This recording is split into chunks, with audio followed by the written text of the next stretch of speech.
اچھا یہ قبۃ الصخرہ، یہ عمارت آپ نے دیکھی ہوگی، تصویروں میں نظر آتی ہے. یہ سامنے مسجد الاقصیٰ کا یہ حصہ ہے، اس کو مسجد قبلی کہتے ہیں، اور عبد الملک بن مروان نے وہ بنائی تھی. اور یہ بھی عبد الملک بن مروان نے اس کو تعمیر کیا تھا. اندر ایک چٹان ہے اور کہا جاتا ہے کہ حضرت صلی اللہ علیہ وسلم نے اس چٹان سے معراج پر وہاں سے تشریف لے گئے تھے. ابھی ہم اندر جائیں گے، وہ جگہ دیکھیں گے. یہ عبد الملک بن مروان نے یہ تعمیر کی تھی اس کی. اندر چلتے ہیں اور آپ کو دکھاتے ہیں.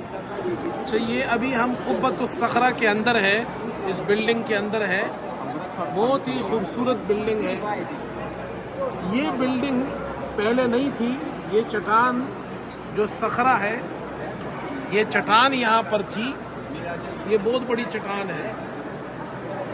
یہ چٹان یہاں پر تھی، اور حضرت عمر رضی اللہ تعالی عنہ جب بیت المقدس فتح ہوا، وہ جب یہاں آئے تو یہ چٹان تھی صرف یہاں. اس پہ کچرا وغیرہ پڑا ہوا تھا. عمر رضی اللہ عنہ نے صاف کرنے کا حکم دیا، خود بھی صاف کیا، اسے اپنے کپڑوں سے صاف کیا.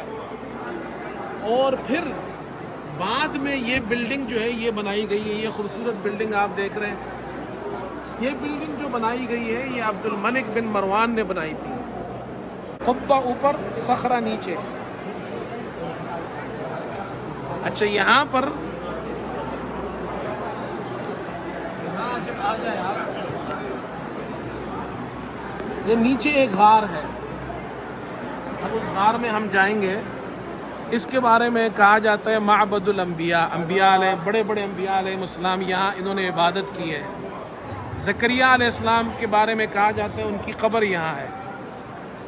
اچھا کچھ لوگوں کے اندر مشہور ہو گیا ہے کہ یہ جو چٹان ہے قبۃ الصخرہ والی، یہ ہوا میں معلق ہے. ایسی کوئی بات نہیں ہے. ابھی ہم نیچے جا رہے ہیں، آپ دیکھیں گے یہ نارمل چٹان ہے، لیکن اس میں یہ حصہ خالی ہے، باقی چٹان اپنی جگہ پر ہے. آ جائیں.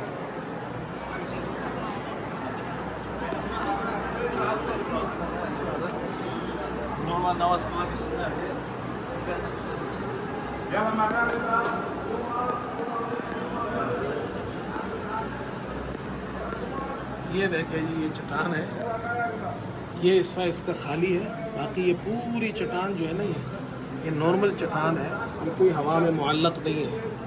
لوگ یہاں آتے ہیں، نماز پڑھتے ہیں. یہ دیکھیں اس طرف نماز پڑھ رہے ہیں، نفل پڑھتے ہیں. انبیاء علیہ السلام نے یہاں نماز پڑھی ہے، تو موقع ملے تو یہاں نماز پڑھنی چاہیے.